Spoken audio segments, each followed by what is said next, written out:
This video contains news and analysis related to a recent terror attack in Kashmir. The content may include sensitive visuals and discussions that could be distressing to some viewers. Viewer discretion is advised. We strongly condemn all forms of violence and terrorism. The purpose of the content is solely to inform and create awareness based on verified reports. MDH chana masala এখন ছোলা হোক বা বরবটি দানা, সাদা চানা হোক বা কালো, সব রান্নাই হবে অসাধারণ। ভারতের প্রত্যাঘাতের ভয়ে কাঁপছে পাকিস্তান। কেন জানেন? কারণ পাকিস্তানি সেনাদের যে পোশাক, সেই পোশাক কোথায়? পোশাক নয়, এবার স্থানীয় পোশাকেই তারা নজরদারি করছে এলওসিতে। কথা বলবো আমাদের সঙ্গে, আমাদের আউটপুট এডিটর আমাদের সঙ্গে রয়েছেন সৈকত বসু। সৈকত, এই ছবিটা কেন দেখতে হচ্ছে? মানে এটা কি তাদের কোনো স্ট্র্যাটেজিক্যাল স্টেপ, নাকি বলবো ভয়ে কাঁপছে তারা, সেজন্য এই ধরনের সেনার পোশাক ছেড়ে একটা নর্মাল জামাকাপড় পরে, স্থানীয় পোশাক পরে তাদেরকে দেখা যাচ্ছে এলওসিতে নজরদারি করতে? পাকিস্তান ভারতের এই প্রত্যাঘাতের হুমকিতে যে ভয় কাঁপছে, এটা নতুন করে বলার কিছু নেই।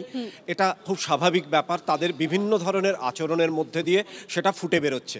এখন সীমান্তে যে ঘটনা তারা ঘটাচ্ছে, এটা তার একটা কারণ হতে পারে, কিন্তু আমরা যদি ইতিহাসের দিকে তাকাই তাহলে দেখতে পাবো যে পাকিস্তান বারবার এই ধরনের কাজ করেছে। পাকিস্তান সেনা তাদের উর্দি খুলে ফেলে সাধারণ মানুষের পোশাক পরে সীমান্তের এপারে এসে ভারতে নাশকতা করবার চেষ্টা করেছে।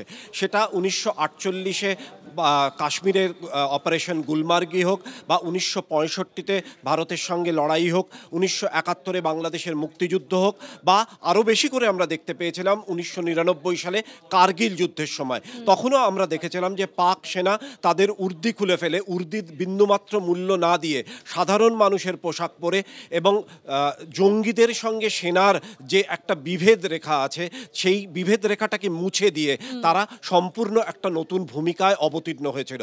ফলে এই পেহেলগাঁওয়ের ঘটনার পরে যখন ভারতের থেকে প্রত্যাঘাতের হুমকি গিয়েছে, প্রধানমন্ত্রী নরেন্দ্র মোদী যখন বলেছেন যে একটা আনপ্রেসিডেন্টেড জবাব ভারতের পক্ষ থেকে দেওয়া হবে, তখনই তারা এই পদক্ষেপ নিতে দেখা গেল যে তাদের সেনার যে পোশাক, সেই পোশাক ছেড়ে তারা সাধারণ মানুষের পোশাকে এলওসিতে নজর রাখতে শুরু করলো। এই ছবি আজকে নজরে আসছে। অন্যদিকে পেহেলগাঁওয়ের এই ঘটনার প্রত্যাঘাত ভারতের, ঠিক কিভাবে জঙ্গি ঘাঁটি, সন্দেহভাজন জঙ্গিদের বাড়ি আবারও গুড়িয়ে দিয়েছে সেনা। জানতে পারা যাচ্ছে কুলগাঁওয়ে এবং সোফিয়ানে দুই সন্দেহভাজন জঙ্গির বাড়িতে বিস্ফোরণ এবং তাদের বাড়ি গুড়িয়ে দেওয়া হয়েছে।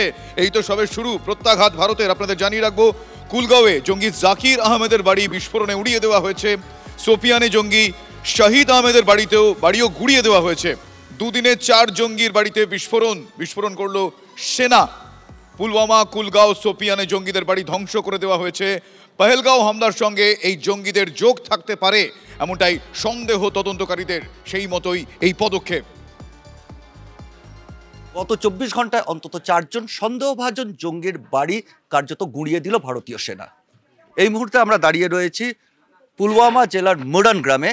এই গ্রামের যে বাড়িটা এই মুহূর্তে কার্যত ধ্বংসস্তূপে পরিণত হয়েছে, অন্তত 3টে বাড়ি। এটা পুরনো একটা বাড়ি, এখানে আরেকটা দোতলা বাড়ি ছিল, এবং আমার ঠিক পাশে আরেকটি বাড়ি রয়েছে। এই 3টে বাড়ি আহসান আলী হক নামে এক সন্দেহভাজন জঙ্গির বাড়ি।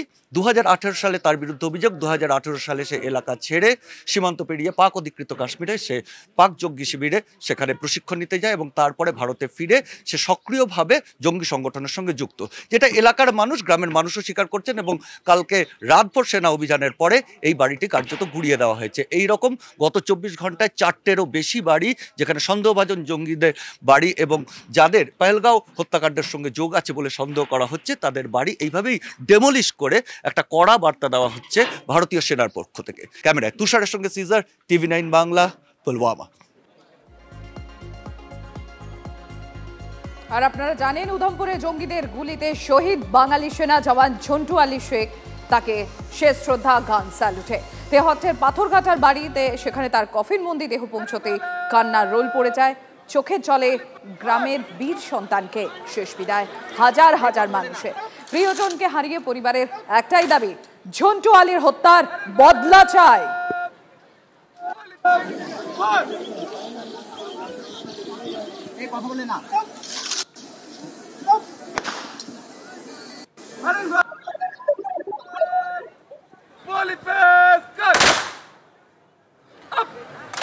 এই ঝন্টু আলী শেখ তার দাদাও কিন্তু ভারতীয় সেনাতেই কর্মরত। আর ভাইকে শেষ বিদায় জানিয়ে তারও ফিরে যাওয়ার কথা সীমান্তে, এই দেশের রক্ষার্থে। মহাদেব রয়েছেন আমাদের প্রতিনিধি, সরাসরি চলে যাবো মহাদেবের কাছে। মহাদেব, একদমই দেখো, ঝন্টু শেখের শেষকৃত্য সম্পন্ন হয়ে গেছে। আমাদের সঙ্গে রয়েছে তার দাদা রফিকুল আলী শেখ, তিনি রয়েছেন, তিনিও কিন্তু সেনাবাহিনীতে কর্মরত। তিনি এর আগে আমাদেরকে জানিয়েছিলেন যে সব থেকে বড় ধর্ম সেনাকর্মীদের যেটা হচ্ছে মানুষকে রক্ষা করা, ভারতীয় সৈন্যদের এটাই কাজ। আমি তার সাথে কথা বলবো, কারণ প্রথম থেকেই তিনি বিষয়টা ঘটনার পর থেকে ভাইয়ের সঙ্গেই ছিলেন, অর্থাৎ তার মৃতদেহ সঙ্গেই ছিলেন। কোথায় কি হয়েছে আমি একটু জানার চেষ্টা করব। আপনি তো শুনেছেন কোথায় কি হয়েছে? ভাইয়ের ডিউটি ছিল উদমপুর, আর উদমপুর থেকে সুরনকোট বলে জায়গা, তা বসন্তগাঁও জায়গা, সেই জায়গায় আচানক ওরা খবর পায় যে কিছু আতঙ্কবাদী গতিবিধি চলছে জঙ্গলে। তো ভাইয়ের সাথে ভাই এক সেকশন নিয়ে ওর সাথে উনকি অধিকারী যে ছিল তাদের সাথে নিয়ে যায়। ভাই ছিল সেকশন কমান্ডার, ওর ভাই রাতের বেলায় ঘাত লাগিয়ে থাকে, তল্লাশি অভিযান করে। তারপরে সকাল 6:45 দিকে ভাই যখন লিডিং করছিল, যখন সার্চ অপারেশন করার জন্যে, ভাইয়ের উপরের পা থেকে, পাহাড়ের চটি থেকে ভাইয়ের ওপর অ্যাটাক হয়। ভাই ছিল অ্যাজ এ লিডিং। আর হামেশা আমরা এইটাই দেখি, যারা লিডিং করে সবচেয়ে তাদের আগে লিডার, মানে যেটা লিডার বলে তাদের ওপর অ্যাটাকটা সব থেকে আগে বেশি হয়। তো সেই হিসাবে ভাইয়ের ওপর সেই লিডিংটা হয়েছিল। আর সোজা ব্রাস্ট ফায়ার ছিল, ব্রাস্ট ফায়ারে মিনিমাম 3 রাউন্ড যায়। তো 3 রাউন্ডে ভাইয়ের একটা গুলি লাগে राइट शोल्डर, एक लेफ्ट शोल्डर और एक मतलब बिल्कुल हेड शूट। तो हेड शूट এই জায়গায় লাগে और সেই গুলি বার হয়ে যায় বাঁয়ে চোখ দিয়ে, বাঁয়ে চোখ নিয়ে বার হয়ে চলে যায়। और भाई ऑन स्पॉट পড়ে যায়। ऑन स्पॉट পড়ে যাওয়ার পর फिर ভাইকে সেবা পানি ফার্স্ট এড দিয়েছিল ওরা। ফার্স্ট এড যেটা থাকে আমাদের কাছে হামেশাই থাকে ফার্স্ট এড, আমরা হামেশাই ফার্স্ট এড নিয়ে থাকি। ফার্স্ট এড করার পর যখন সঙ্গে সঙ্গে হেলিকপ্টার সূচনা দেয়, ভাইকে হেলিকপ্টার থেকে উদমপুর কমান্ড হসপিটালে নিয়ে যাওয়া হয়। সেখানে ভাইকে মৃত ঘোষিত করা হয়।